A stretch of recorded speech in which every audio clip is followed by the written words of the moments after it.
Те сезираме омбудсмана на републиката да се произнесе по казуса, защото това е прецедент. Никъде в страната и по Конституция не могат да се плащат два вида данъци. Ние тук, собственици на хотели, плащаме два вида данъци и това, ако не е прецедент, здраве му кажете. Освен това, са подготвили документите за Брюксел. Ще чакаме думата на омбудсмана, юридически сме подготвени. Протестът е точно за това. Да види цялата общественост, че тук се работи с два аршина. Както в цялата държава, така и тук ние настояваме алеите и тротуарите да станат публична общинска собственост, така както е навсякъде, както и Слънчев бряг Запад, който се поддържа от община Несебър, да бъде едно цяло с Слънчев бряг Изток, който пък се поддържа от Слънчев бряг АД. Какъв начин трябва да стане това? Единствено държавата трябва да намери формулата за това нещо.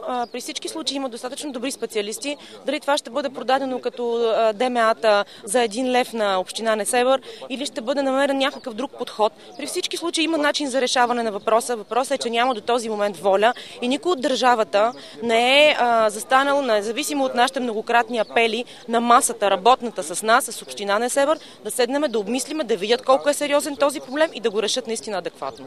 А от Слънчев бряг АД казват ли, че ние плащаме на две места за едно и също нещо? Тоест ние плащаме веднъж местни данъци и такси, като всички граждани на тази държава. По закон сме задължени да плащаме местните данъци и такси и го правиме съвестно.